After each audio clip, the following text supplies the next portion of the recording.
And, I mean, are you looking forward to... the fight's going to be in Copenhagen. Are you looking forward to going Yeah, I've back never to been there Europe? before.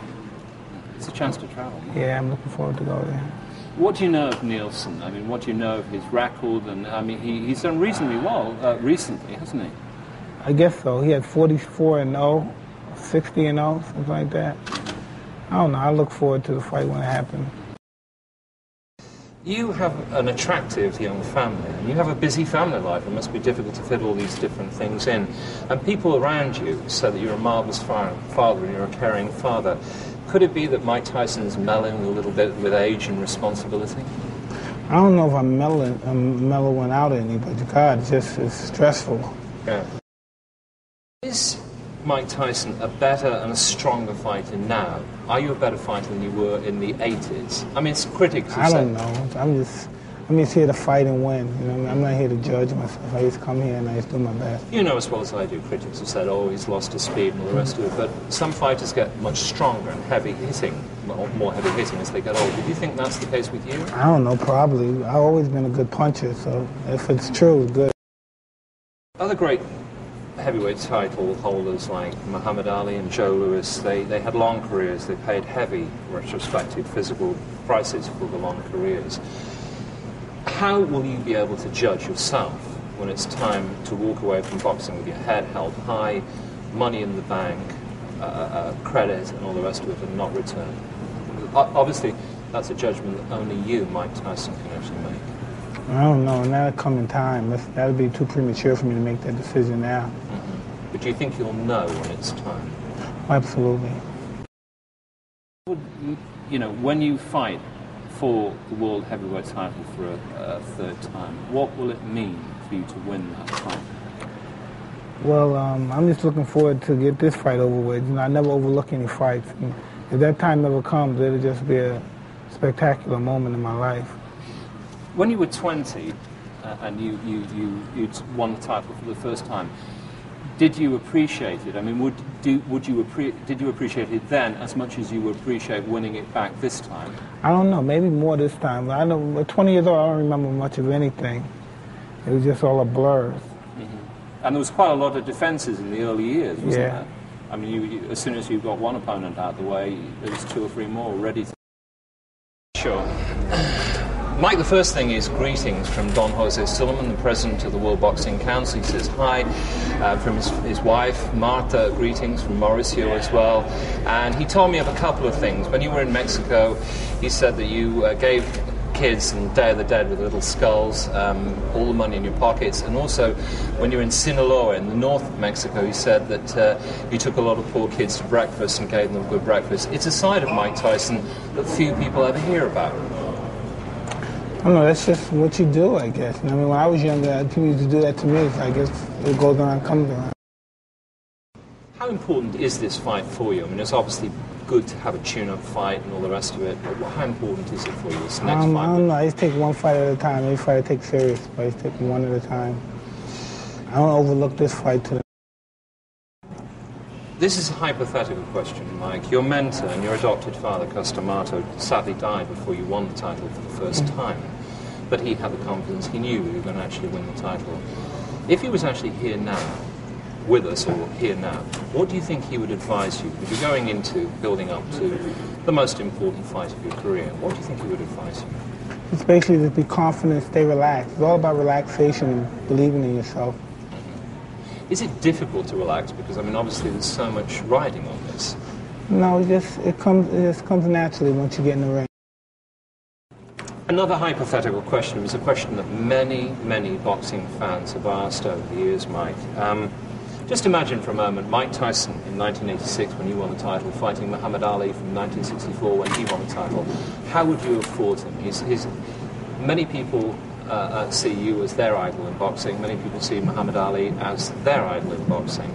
How would you, it's a hypothetical thing, obviously, but how would you have fought him? How would you have taken him on? I don't know. I just fight the way I normally fight. I don't know. I mean, would it, I mean, obviously it's hypothetical, but a fascinating challenge, no? Yeah, I always fight to win, though. How would you like to be remembered in boxing when you finish boxing? I mean, the master of menace, a devastating hitter. What would you like to be remembered as? I don't know. That's up to the fans to decide that. I can't choreograph my life. You know, do you think you'll be remembered for the right reasons? Because I mean, there was the thing about the Holyfield. I don't know. I'm pretty controversial. I don't know. Achievement will be historic because no other heavyweight champion has won, and yours will be the third time, but no other heavyweight champion has won the title three times at such a span of 15 years. Historic, and when it happens. I just look forward to it. What would you then, I know it's looking ahead a little far, but what would you then do? Would you try and unify the title to become undisputed champion like you did before? Like I said, one thing at a time. I don't try to overwhelm myself with a bunch of politicals. I just one step at a time. Said, and I don't want to misquote you, but I think you said something like, you never dreamed you'd have such an extraordinary and such an incredible life. Are you glad you became a boxer? And on balance, has it brought you more lasting rewards and satisfaction than anguish and trouble and strife? Well, I'm glad I became a fighter, but it has its ups and downs as everything, but one of the best things I ever do was decide to take up fighting. But, I mean, it's had its downside as well, hasn't it? That's part of life. Ups and downs. Life's ups and life's downs. Sometimes you're up, sometimes you're down. Mm-hmm. But did you ever dream when you started it would bring you the riches, the rewards? Well, not like this, no. Most people outside boxing, and it's people outside boxing, gasp when they see the huge sums of money that are involved, $30, $40, $50 million and more. You're one of the people, and probably the main person that's actually made these purses possible. I mean, there's work, there's dedication, there's time, there's great danger and risks in heavyweight boxing. But do you sometimes yourself think, God, this is incredible, I'm earning more money in this fight than an ordinary working man would earn in 3 lifetimes? I never compare myself with anybody. Thank God I'm alive. Thank God I'm successful after the fight. But I mean, you've been instrumental in making these purses possible, not just for you, but for other fighters and other weights and everything through, your spectacular box office drawing power. I don't dwell on that much.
I'm in the hood eating with my dogs like when we break fast. Look right, top stick shit for the man. Backwood still smoking, 6-4 still rolling.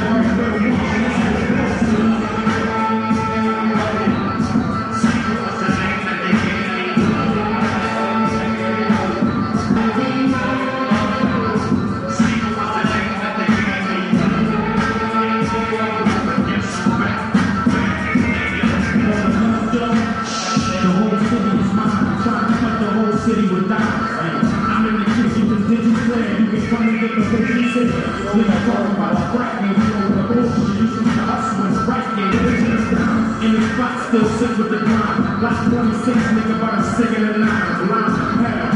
Small silence, a common sound. Strip with the session, we slip with the session. When I got back, I got back. I clock back, I clock with the key. I'm not getting started, let's ass, nigga. Speak for what's the name that they gave me.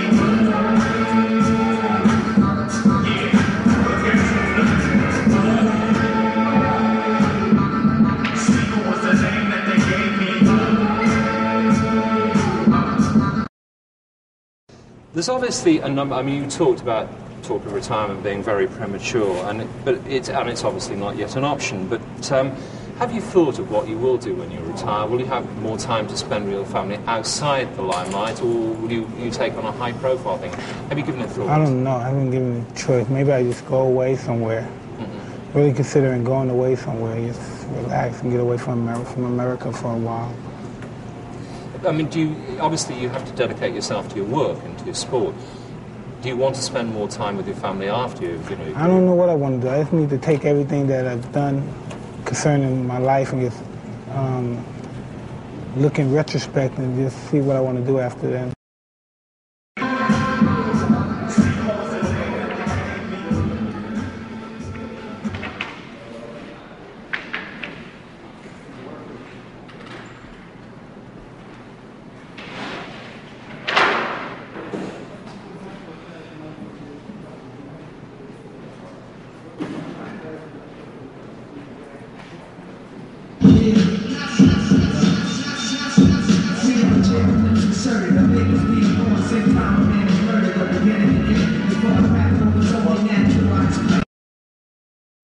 A fighter that you admired, and I remember you saying this back in 1997, you greatly admired, I mean, a man with a magnificent physique, a great trainer, a great puncher, Sonny Liston.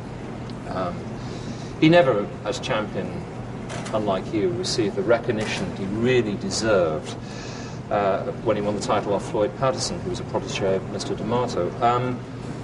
But he was also a human being, and he had a family who actually loved him. Some people say there are similarities between you and Sonny Liston. Do you see them, or is that not correct? I don't really see any particular similarities between the two.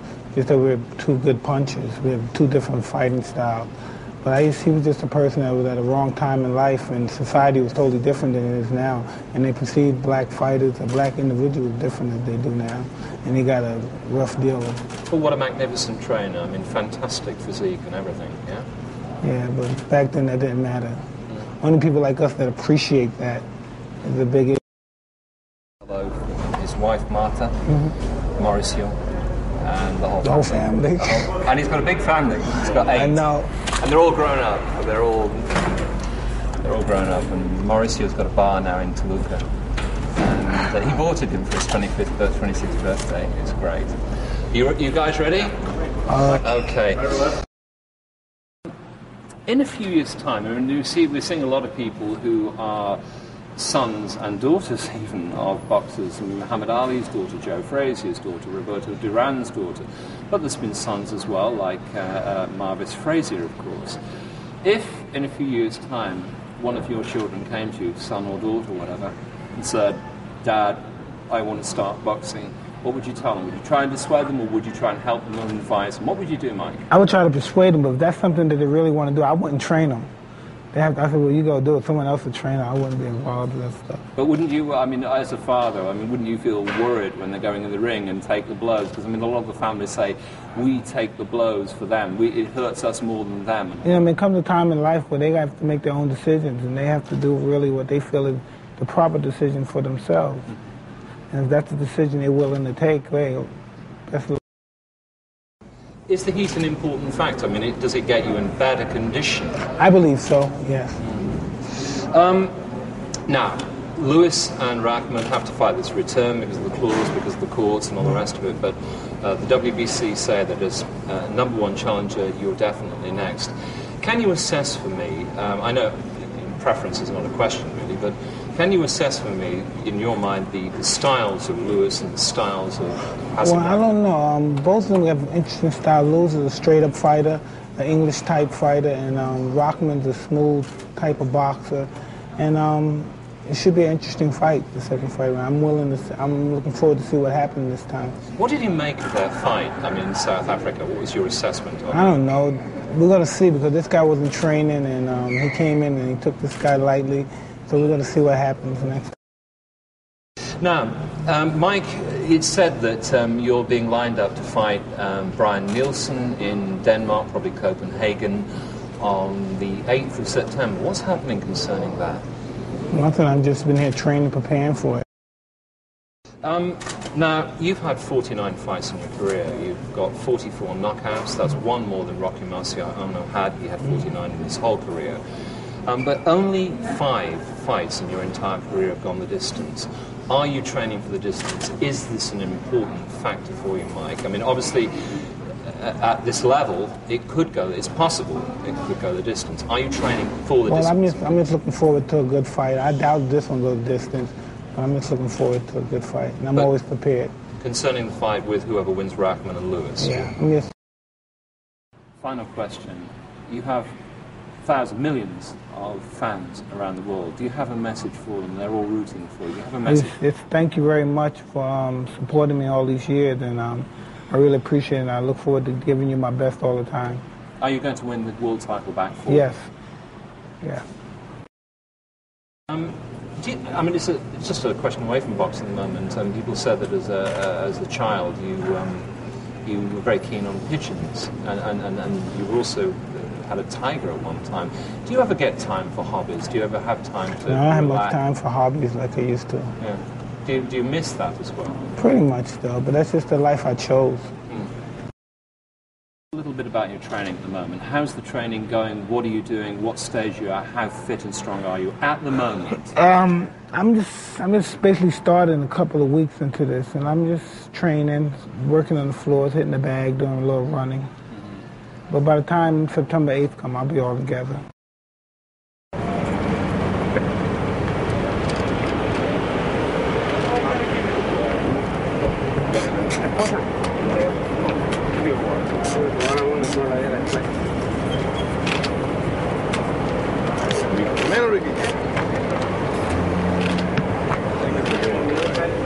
Mike, can I get a picture of you? Come on, man. Let's go hang out. We gotta go. That's it. Mike's here around, but I'll be out there next time. Mike.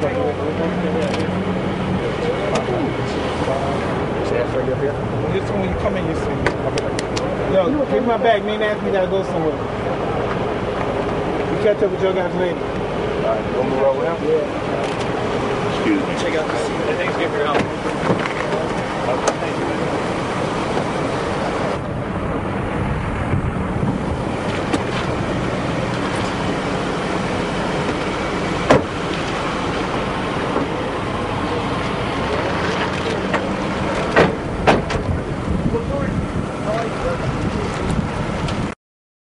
How is the sparring going at the moment? Not bad. I'm working on it. It's coming along. Are there things now that you do as a more experienced fighter? Are there things you concentrate on more that you didn't when you were younger? I just basically work on getting in the best shape possibly I can. Once I'm in good shape, I'm in good condition. I can handle my whole surroundings pretty. After you retire as a boxer, do you think that you might stay with a connection with the sport? I mean, I interviewed Marvin Hagler some time ago, and he said that he was a great fighter, obviously, but he didn't have the patience to train people, etc., and he didn't want to do that. I don't think so either. What do you think? Why is that? You don't have the patience either, or what? No, I don't have the patience, but I just start to hate to fight people. They're just not my kind of people that I want to hang around. So. Tell us about your preparations, your training. You were in Big Bear, you were doing some sparring. Tell us about what you're doing here and how you're preparing. You're in good shape. Thank you. I just came here because it's real hot here. Normally when I have to lose a few pounds, I want to lose it quick, I come here and endure the heat. And this is a good gym. I always come to this gym. And in 1988, you knocked out Larry Holmes, and I remembered you said it was a wonderful addition to your record. But then several years later you said records probably weren't so important to you now, but surely winning the heavyweight title back again will be a unique achievement, because it'll be something like 15 years since you held it as a 20-year-old. What would it mean to you? It just doesn't mean a great deal. It's just something that has to a slow progress and just taking one fight at a time, as I said earlier. Not something that you just can't run into and take, well, this is what's going to happen. It's gradually, one fight at a time, working